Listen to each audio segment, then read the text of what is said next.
নমস্কার বন্ধুরা। রাহুল একদিন তার ঘরের জানালাগুলো বন্ধ করে আরামে বসেছিল। ভুলবশত সে দরজায় খিল লাগাতে ভুলে গিয়েছিল।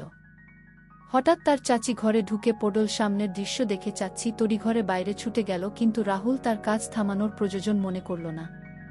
চাচি বাইরে এসে জিজ্ঞেস করল, রাহুল ঘরে কি করছিলে?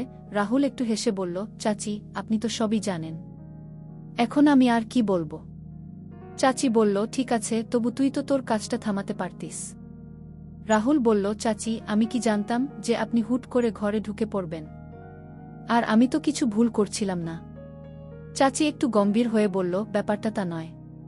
তুই তো জানিস কেউ যখন কাউকে এমন কিছু করতে দেখে তখন তারও মনে একই ইচ্ছা জাগে। রাহুল মজা করে বলল, তাহলে চাচি আপনিও তো এসে যেতে পারেন। চাচি বলল, ইচ্ছা আমারও কম নেই, কিন্তু তুই তো জানিস তোর চাচা অনেক দিন ধরে বাইরে গেছেন, আমি একা এসব কিভাবে করব। রাহুল বলল, চাচ্ছি যদি আপনি মাইন্ড না করেন আমি তো আপনাকে সাহায্য করতে পারি। আমি আপনার সঙ্গে সব কাজ ভালোভাবে করতে পারব। চাচি রেগে গিয়ে বলল, তোর মাথা খারাপ হয়ে গেছে। কিন্তু চাচি আর কিছু বলার আগেই রাহুল সেখান থেকে পালিয়ে গেল। আসলে রাহুল অনেক দিন ধরেই তার চাচির সঙ্গে এমন কিছু করতে চাইত, কিন্তু সাহস করে বলতে পারেনি। আজ চাচি তাকে দেখে ফেলায় সে তার মনের কথা বলে ফেল। তবে সে বুঝে গেল কথা বলারও একটা সঠিক সময় থাকে। সঠিক সময়ে কথা বললে তবেই তা পূর্ণ হওয়ার সম্ভাবনা বেশি। এক রাতে চাচা আর চাচি ছাদে কিছু কাজ করছিল। রাহুল তাদের দূর থেকে দেখছিল। কিছুক্ষণ দাঁড়িয়ে দেখল তাদের মধ্যে কিছু একটা চলছে। চাচা পুরো মনোযোগ আর পরিশ্রম দিয়ে কাজ করছিল। রাহুলের এখনও বিয়ে হয়নি, তার বয়স 24 বছর। তার চাচি খুবই সুন্দরী আর আকর্ষণীয়। সে সবসময় রাহুলের সঙ্গে মজামস্তি করত। চাচি আর রাহুলের মধ্যে একটা বন্ধুত্বের সম্পর্ক গড়ে উঠেছিল।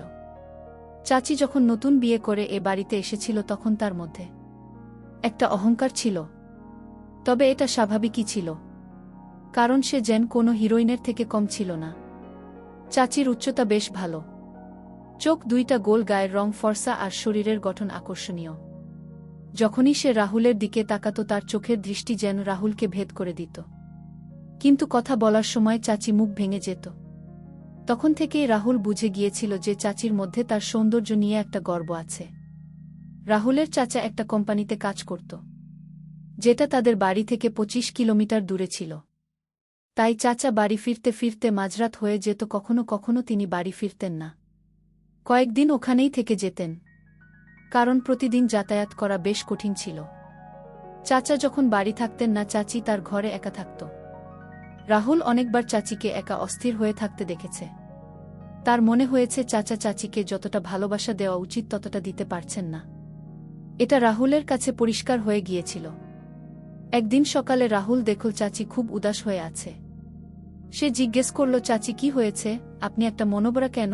চাচি বলল, আমার শরীরটা ভালো নেই। রাহুল তৎক্ষণাৎ মেডিকেল থেকে ওষুধ এনে দিল। চাচি ওষুধ খেয়ে নিজের ঘরে চলে গেল। একটু পরে রাহুল চাচির শরীরের খবর নিতে তার ঘরে গিয়ে দেখল চাচির বেশ জ্বর। সে জিজ্ঞেস করল, চাচি আর চাচা বাড়ি আসবেন নাকি বাইরে আছেন? চাচি বলল, তিনি অফিসের কাজে কয়েকদিনের জন্য বাইরে গেছেন। এটা শুনে রাহুল ভাবল, এখন কি করা যায়? চাচির অবস্থা তো ক্রমশ খারাপ হচ্ছে। হঠাৎ তার মনে পড়ল তার এক বন্ধুর বাবা ডাক্তার। সে তৎক্ষণাৎ বন্ধুকে ফোন করে বলল, দোস্ত তুই একটা কাজ কর, তোর বাবাকে তাড়াতাড়ি আমার বাড়ি পাঠা, চাচির শরীর খুব খারাপ। বন্ধু বলল, ঠিক আছে, আমি এখনই পাঠাচ্ছি। কিছুক্ষণ পর ডাক্তার এসে চাচিকে একটা ইনজেকশন দিলেন আর কিছু ওষুধ লিখে দিলেন। প্রায় 1 ঘন্টা পর চাচির শরীর একটু ভালো হতে শুরু করল।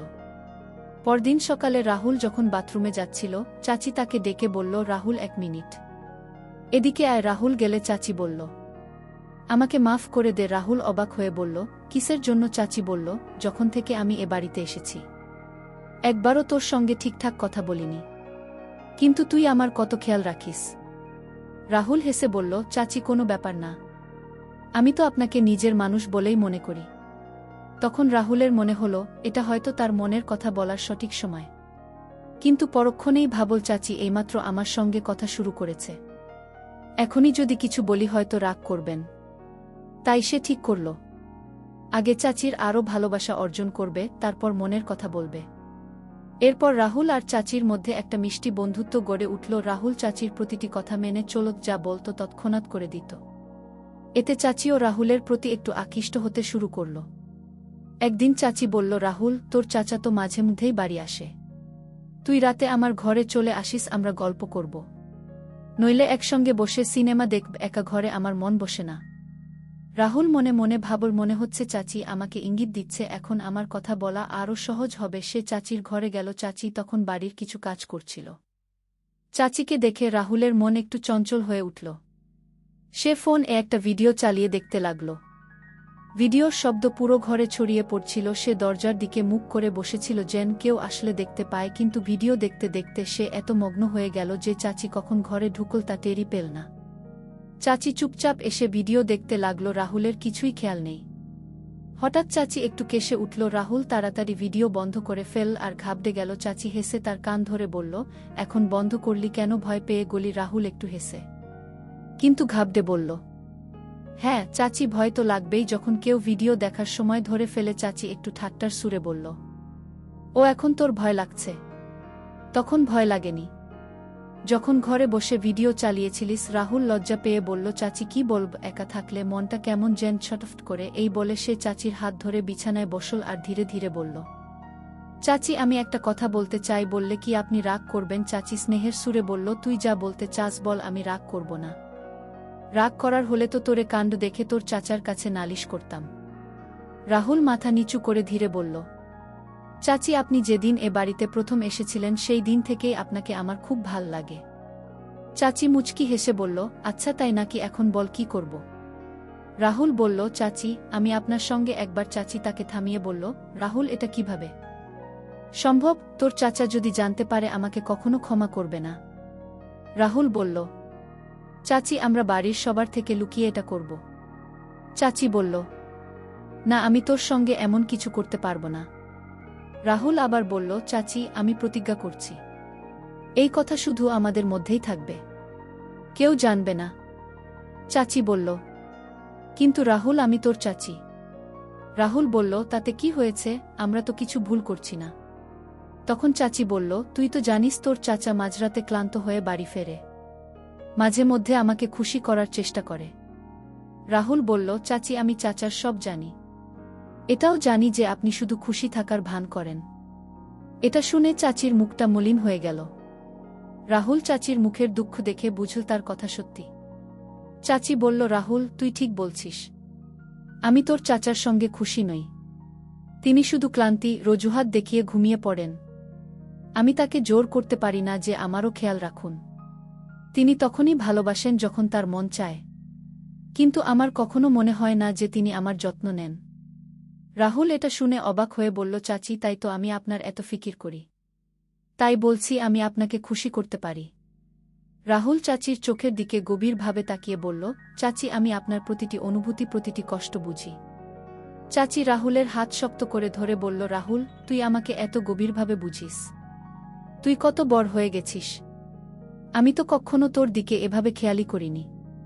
রাহুল মাথা নিচু করে বলল, হ্যাঁ চাচি আমি আপনাকে পুরোপুরি বুঝি।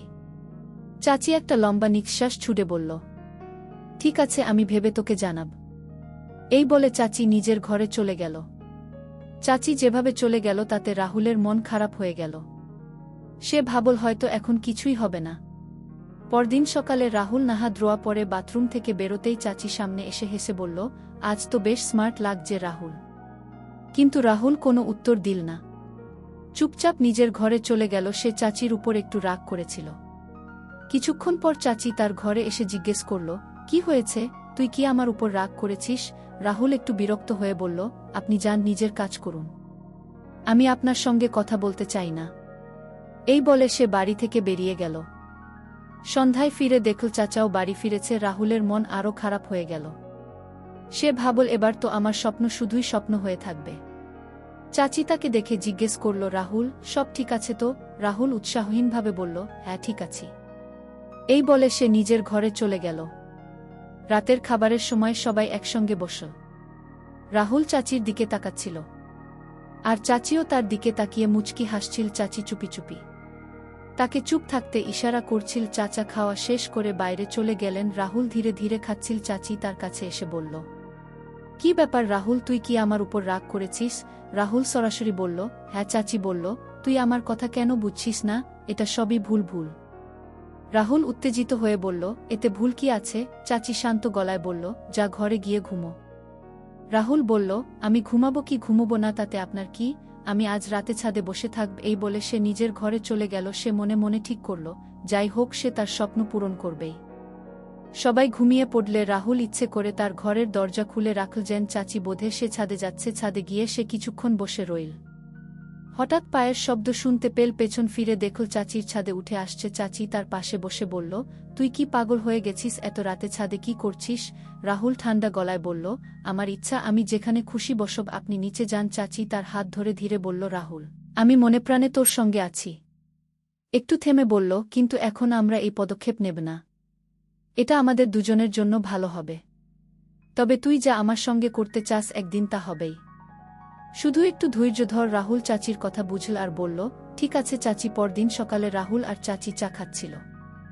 হঠাৎ চাচা এসে গম্ভীর গলায় বলল, তোদের একটা কথা বলতে এসেছি। আমাদের অফিসের কাজে 3 মাসের জন্য অন্য শহরে যেতে হবে। রাহুলের দিকে তাকিয়ে বলল, রাহুল, এখন এই বাড়ির দায়িত্ব তোর চাচির খেয়াল রাখিস। রাহুল আত্মবিশ্বাসের সঙ্গে বলল, যা আপনি নিশ্চিন্তে যান। আমি বাড়ি আর চাচির পুরো খেয়াল রাখব। চাচা সন্তুষ্ট হয়ে চলে গেলেন। রাহুল তাকে স্টেশনে পৌঁছে দিয়ে ফিরল। বাড়ি ফিরে দেখল চাচি উদাস হয়ে বসে আছে, চোখে জল। রাহুল জিজ্ঞেস করল, চাচি, আপনি কাঁদছেন কেন? চাচি দুঃখী গলায় বলল, তোর চাচা আগে কম আসত, এখন তো 3 মাসের জন্য চলে গেল। রাহুল তাকে সান্ত্বনা দিয়ে বলল, চাচি, চাচাকে তো যেতেই হতো, কিন্তু আমি তো আছি, আপনি একা নন। এই বলে চাচি রাহুলকে জড়িয়ে ধরল। সেই মুহূর্ত থেকে তাদের মধ্যে একটা নতুন সম্পর্কের সূচনা হল। চাচির দুঃখ ধীরে ধীরে খুশিতে বদলে গেল। রাহুল তাকে পুরোপুরি সঙ্গ দিল। যে ভালোবাসার শান্তি চাচি অনেক দিন ধরে খুঁজছিল তা সে পেল। সেই রাতে তারা একে অপরের সঙ্গে সময় কাটাল। পরদিন সকালে যখন চাচি উঠল, তার মুখে একটা নতুন উজ্জ্বলতা ছিল। সে রাহুলের হাত ধরে বলল, রাহুল, তুই আমাকে যে খুশি দিয়েছিস তা আমি কখনো ভুলব না। রাহুল হেসে বলল, চাচি, আপনার খুশি আমার খুশি। সেই দিন থেকে রাহুল চাচির ঘরে তার সঙ্গেই রাত কাটাতে শুরু করল। তারা দুজনে প্রতিদিন খুশি থাকতে লাগল। এই গল্প আমাদের একজন দর্শক পাঠিয়েছিলেন। তিনি বলেছেন, এই ঘটনা তার জীবনে সত্যিই ঘটেছিল। তিনি চেয়েছিলেন এই গল্প সবার সঙ্গে শেয়ার করা হোক, কিন্তু তার নাম গোপন রাখা হোক। তাই আমরা এই গল্প তোমাদের সামনে তুলে ধরলাম। তোমাদের যদি এমন কোনো গল্প থাকে যা তুমি অন্যদের সঙ্গে শেয়ার করতে চাও, তাহলে আমাদের পাঠাতে পারো। আমরা তোমার গল্প আমাদের চ্যানেলের মাধ্যমে দর্শকদের কাছে পৌঁছে দেব। যদি গল্পটা তোমার ভালো লেগে থাকে তাহলে বন্ধুদের আর আত্মীয়দের সঙ্গে শেয়ার করো। আর যাবার আগে ভিডিওটা একটা লাইক করে দিও। এই গল্প বলার উদ্দেশ্য কারো মনে আঘাত দেওয়া, কারো ভাবনাকে কষ্ট দেওয়া বা কোনো অনৈতিকতা বা অশ্লীলতাকে উৎসাহ দেওয়া নয়। এই গল্পের মূল লক্ষ্য হল সমাজের সচেতনতা ছড়ানো। আমরা এই গল্পের মাধ্যমে আমাদের দর্শকদের এই শিক্ষামূলক বার্তা দিতে চাই, যেমন বিষয়গুলোর প্রতি সতর্ক থাকো, নিরাপদ থাকো, আর সবসময় সচেতন থাকো। আবার কোনো নতুন গল্প নিয়ে তোমাদের সঙ্গে দেখা হবে। এই গল্প নিয়ে তোমার মতামত কি তা আমাদের কমেন্টে জানিও। ভিডিও ভালো লাগলে লাইক করো, শেয়ার করো আর সাবস্ক্রাইব করো।